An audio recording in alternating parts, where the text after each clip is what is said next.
नमस्कार गाइज, मैं प्रिंस कुमार आपको स्काईलाइट एजुकेशन यूट्यूब चैनल पे बहुत बहुत स्वागत करता हूँ।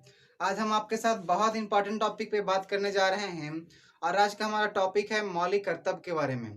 तो आज इसी के बारे में हम आपसे बात करेंगे, तो चलिए शुरू करते हैं। मौलिक कर्तव्य जो है वह लिया गया है रूस के संविधान से। रूस के संविधान से मौलिक कर्तव्य लिया गया है। यह हमारे संविधान में भाग 4 के क में है और अनुच्छेद 51 के क में है। दोनों इंपॉर्टेंट है। किस पार्ट में है?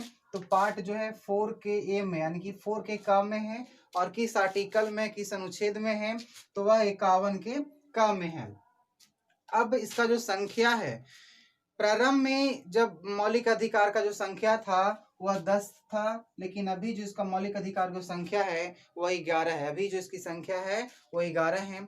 तो पहला क्वेश्चन होता है मौलिक अधिकार होता क्या है, किसको कहते हैं मौलिक अधिकार? तो मौलिक अधिकार का डिफिनेशन है नागरिकों में देशभक्ति की भावना भरने के लिए, नागरिकों में देशभक्ति की भावना भरने के लिए संविधान के द्वारा निर्धारित कर्तव्य को मौलिक कर्तव्य कहते हैं। नागरिक में अपने देश के प्रति प्रेम हो, अपने राष्ट्र के प्रति प्रेम हो, इस भावना को उत्तेजित करने के लिए, इस भावना को बढ़ाने के लिए हमारे संविधान में कुछ कर्तव्य निर्धारित किए गए हैं, कुछ कर्तव्य बताए गए हैं। उस कर्तव्य को मौलिक कर्तव्य कहते हैं। मौलिक कर्तव्य से डायरेक्ट रिलेशन बनता है, एक अच्छा रिलेशन बनता है देश और वहाँ के नागरिकों के बीच में, वहाँ के निवासियों के बीच में। सरदार स्वर्ण सिंह समिति के अनुशंसा पर संविधान के 42वें संशोधन 1976 के द्वारा मौलिक कर्तव्य को जोड़ा गया था। देखिए बहुत इंपॉर्टेंट है, किस समिति के द्वारा जोड़ा गया था मौलिक कर्तव्य? तो वह है सरदार स्वर्ण सिंह समिति। सरदार स्वर्ण सिंह समिति के अनुशंसा पर हमारे संविधान में मौलिक कर्तव्य को जोड़ा गया था। 42वां संविधान संशोधन 1976 के द्वारा। अब वह कौन कौन से मौलिक कर्तव्य हैं? 11 की मैंने बात किया, हम 11 के बारे में आपसे बात करते हैं। पहला जो हमारा मौलिक कर्तव्य है वह है संविधान का पालन करें, उनके आदर्श संस्थाओं, राष्ट्र ध्वज, राष्ट्रगान का आदर करें। पहला बहुत इंपॉर्टेंट है कि हमारा संविधान को पालन करना है, जो संविधान का आदर्श है उसे पालन करना है। संविधान के ऊपर कोई नहीं है, उसे हमें आदर करना है। राष्ट्र ध्वज को आदर करना है, राष्ट्रगान को आदर करना है। राष्ट्र ध्वज और राष्ट्रगान का आदर कैसे करें? देखिए, आप देखे होंगे बहुत सारे ऐसे लोग होते हैं जो राष्ट्र ध्वज को कहीं रोड पे फेंक देता है, नली में फेंक देता है, बहुत सारे जगह पे आप फेंके हुए देखे होंगे। राष्ट्रगान तो ऐसा नहीं करना है। राष्ट्रगान का आदर करने का मतलब जहां भी बज रहा है और आपके कान में अगर पहुंच जाती है तो आप उसी समय सावधान की मुद्रा में खड़ा होकर उन्हें आदर कर सकते हैं। और ये भी याद रखें कि हर जगह पे इसे बजाया नहीं जा सकता है, नहीं कि एंटरटेनमेंट के रूप में भी आप इसको बजा सकते हैं, तो ऐसा नहीं होना चाहिए।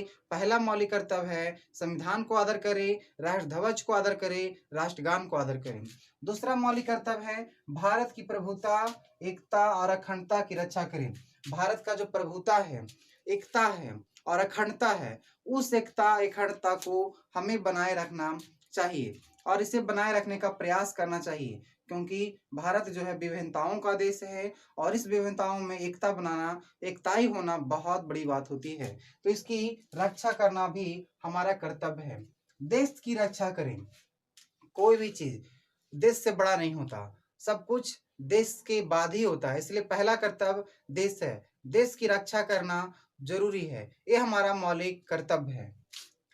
अगला है सार्वजनिक संपत्ति को सुरक्षित रखें। जो सार्वजनिक संपत्ति है, जैसे में रोड है, बागीचा है, इन सारी चीजों को सुरक्षित रखना है, इन सारी चीजों को हमें बचा करके रखना है। अगला है प्राकृतिक पर्यावरण की रक्षा और उसका संवर्धन करें। जो प्राकृतिक पर्यावरण है उसकी रक्षा करना भी, उसे संवर्धन करना भी हमारा मौलिक कर्तव्य है। वैज्ञानिक दृष्टिकोण और ज्ञान अर्जन की भावना का विकास करें। जो शिक्षा हो, शिक्षा के क्षेत्र में वैज्ञानिक दृष्टिकोण को अपनाएं। वैज्ञानिक दृष्टिकोण वैज्ञानिक के हिसाब से चले, नए नए जो तथ्य हैं उनके हिसाब से चले और जो बहुत समय पहले से हम लोग करते आ रहे हैं, जो शिक्षा का नीति है, बहुत सारी चीज मेथड हैं, सीखने का तरीका है, उसमें बदलाव करें, वैज्ञानिक रूप उसमें अप्लाई करें।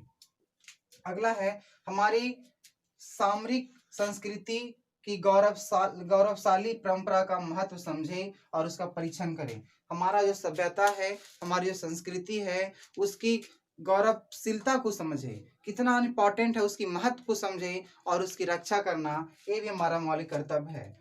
और 8वां मौलिक कर्तव्य है भारत के लोगों को समरसता और समान भारतत्व की भावना का निर्माण करना। भारत के लोगों में, भारत के निवासियों में एकताई भातृत्व का, भाई का संबंध बना के रखना, ये भी एक मौलिक कर्तव्य है।